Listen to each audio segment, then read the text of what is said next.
महोदय, मेरा कार्य स्थगन प्रस्ताव है। माननीय सभापति महोदय, राज्य में वित्त रहित अनुदानित डिग्री एवं इंटर कॉलेज में अनुदान भुगतान करने में देरी होने से शिक्षकों का विगत कई वर्षों से अनुदान का भुगतान लंबित है। इसी बीच सरकार द्वारा कॉलेजों के लिए निर्धारित छात्रों की संख्या में भी कटौती कर दी गई है नामांकन में, जिससे उच्च शिक्षा के लिए छात्रों को नामांकन प्राप्त करने में बहुत कठिनाई हो रही है।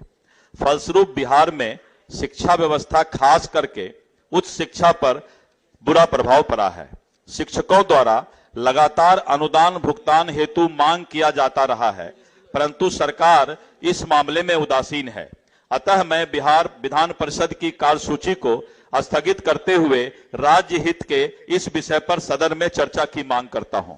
महोदय, 8 वर्ष हो गए। महोदय, 8 वर्ष पहले का अभी तक का अनुदान का राशि भुगतान नहीं हुआ है। अभी जाकर के 2015 का शिक्षक का अनुदान का राशि मिल रहा है और 8 वर्ष में बहुत से ऐसे शिक्षक हैं जो बेटी का शादी करना था, बेचारे कष्ट में आत्महत्या कर लेते हैं और अनुदान की राशि आखिर 8 वर्ष से क्यों बकाया है। अनुदान का राशि सरकार को चाहिए रेगुलर करना। किसी के बेटी की शादी है, किसी को कैंसर का इलाज कराना है, किसी को बहुत सारा काम पड़ते रहता है और छात्र के नामांकन में भी कटौती कर दिया गया है हुजूर। इसलिए अनुदान की राशि जो एफिलिएटेड कॉलेज है उसका भुगतान सरकार अविलंब करके जो वित्तीय वर्ष है अभी 22-23 तो वहां तक का भुगतान उसका कर दे।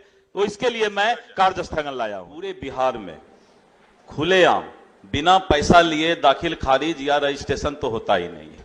ये अलग बात है कि इधर विपक्ष है उधर पक्ष है, लेकिन दिल से अगर सब लोग अपने अंतरात्मा को पुकार करके पूछें तो बिना पैसा लिए म्यूटेशन, दाखिल खारिज और ऑनलाइन रजिस्ट्रेशन नहीं होता है। और जो पंचायत सरकार भवन माननीय मंत्री महोदय बन चुका है उसमें भी ताला लगा रहता है। पंचायत सरकार भवन सही मायने में कागज में सिर्फ चल रहा है। तो जब तक आपका पंचायत सरकार भवन नहीं बनेगा तब तक आप पंचायती राज व्यवस्था से इस काम को नहीं जोड़ सकते हैं। आज करीब 6 वर्ष हो गया सरकार का नियम बनाए हुए इसको, लेकिन आज भी रजिस्ट्री के साथ आपका म्यूटेशन नहीं हो रहा है और रजिस्ट्री के साथ म्यूटेशन नहीं होने के कारण ही दाखिल खारिज करने में, ऑनलाइन रजिस्ट्रेशन करने में राजस्व कर्मचारी और सीओ पैसा लेता है। म्यूटेशन का, ऑनलाइन रजिस्ट्रेशन का, दाखिल खारिज का पूरे बिहार में खुलेआम बिना पैसा लिए दाखिल खारिज या रजिस्ट्रेशन तो होता ही नहीं है। ये अलग बात है कि इधर विपक्ष है उधर पक्ष है, लेकिन दिल से अगर सब लोग अपने अंतरात्मा को पुकार करके पूछें तो बिना पैसा लिए म्यूटेशन, दाखिल खारिज और ऑनलाइन रजिस्ट्रेशन नहीं होता है।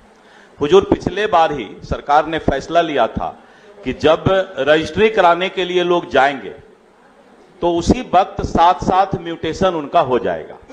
मैं माननीय मंत्री महोदय से यह जानना चाहता हूं कि सरकार का जो फैसला था कि आप रजिस्ट्री के साथ साथ, जैसे बगल में बंगाल में चले जाइए, बगल में उत्तर प्रदेश में चले जाइए, आपको रजिस्ट्री के साथ साथ ही ऑनलाइन म्यूटेशन और रजिस्ट्रेशन हो जाता है और कोई भी आदमी सिर्फ अपना नाम और खाता खेसरा बता दे तो उसका पूरा टिप्पणी, टीका टिप्पणी जितना है सब वो निकल जाता है उससे, कंप्यूटर से। हुजूर, 2-3 बातें मुझे कहनी है। पहला तो ये कि जो पंचायत सरकार भवन बना है, एक तो बहुत कम बना है। पंचायत सरकार भवन सभी पंचायत में बन जाना चाहिए था, क्योंकि पंचायती राज का सपना ही जो है प्रजातंत्र का असली और मजबूत स्तंभ हो सकता है। लेकिन पंचायती राज व्यवस्था को कमजोर करने के लिए ही पंचायत सरकार भवन जो स्थानीय प्रशासन है उसमें इंटरेस्ट नहीं लेती है, वो नहीं बनाना चाहती है। और जो पंचायत सरकार भवन माननीय मंत्री महोदय बन चुका है उसमें भी ताला लगा रहता है। पंचायत सरकार भवन सही मायने में कागज में सिर्फ चल रहा है। तो जब तक आपका पंचायत सरकार भवन नहीं बनेगा तब तक आप पंचायती राज व्यवस्था से इस काम को नहीं जोड़ सकते हैं।